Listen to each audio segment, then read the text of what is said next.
We are here on the beautiful Uptown Basel Innovation Campus. Now, this is a large development site financed by Monique and Thomas Staehelin and their family.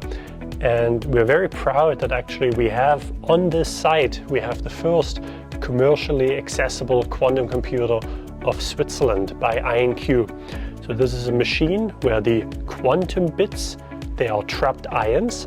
We have 36 of these qubits, and a whole variety of organizations can use those for their experiments and tests. So this includes universities, startups, multinational corporations. We have in our team, we have quantum algorithm researchers that are applying some of these algorithms and testing the computer, and we're working closely with this network of partners in order to advance the applications. You might be wondering, what is a chief quantum officer and what does a chief quantum officer do? Well, quantum computing is clearly still a young technology. It is in between lab and industry somewhere. And as a chief quantum officer, some of my role involves actually setting the research priorities, identifying the right areas that we should work in, and helping accelerate the transition of that technology from lab to industry application. I wear multiple hats. So at QuantumBasel, I'm the Chief Quantum Officer as well as the Deputy to our CEO. And I'm also a member of the Center for Quantum Computing and Quantum Coherence, QC2 of the University of Basel. So that means I have a broad variety of activities and tasks. Some are more on the research side, some are more on the managerial and strategic side. As is often the case, there is no typical day. So as I have these different hats, I have quite broad, diverse activities.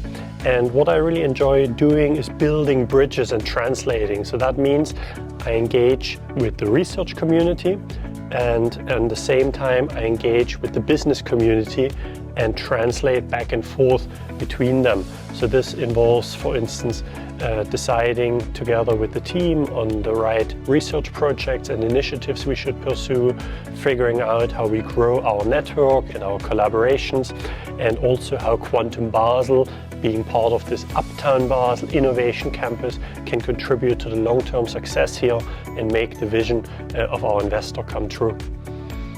With quantum computing, we are dealing with a very young technology. So this has not yet had a commercial breakthrough. There's still a lot of research that needs to be done. But what can already be done today is to run small versions of the real-world problems and to understand how to best apply these quantum algorithms and build the skills and also build intellectual property around that. And then over the next years, as the hardware and the software continues to improve, then we can run larger and larger and more realistic versions of those problems. So what are some of those problems? Well, we're looking in logistics, we're looking at optimizing routes, we're looking at better predictions of diseases in medicine, we're looking at better recognition of images, for instance, in terms of medical imaging and diagnostics. We're looking at optimizing manufacturing processes and making those more efficient. But then we're also looking in finance, for instance, at improving risk calculations. So one can see it's really a broad array of problem types that are of interest. And this is what's happening right now, mapping these quantum algorithms to the industrial problems. So as technologies such as quantum and AI evolve, also the nature of work changes. So it changes the way we work. So if we want to accomplish something, we might be using new tools such as generative AI that has come up now. And therefore, I think it is actually most important, whatever role, whatever job one has, that one stays open-minded there and also looks how such tools can be useful. The technologies, they keep changing at a faster and faster rate.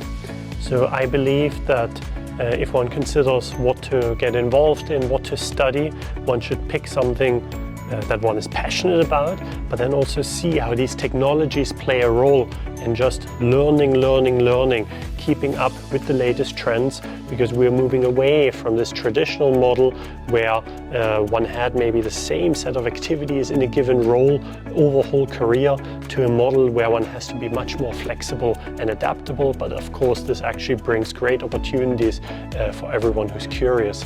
At QuantumBasel, we are very passionate about emerging technologies, specifically quantum computing and AI. And we really have that passion inside of us. And when I say inside of us, I mean literally inside of us, as you can see here with this depiction of a Bloch sphere. So here with the Qiskit logo, one can actually see the state of a qubit. This is a so-called Bloch sphere, where we can see that a qubit, it is not just 0 or 1, but it can have this superposition of states. So it is something in between those two states.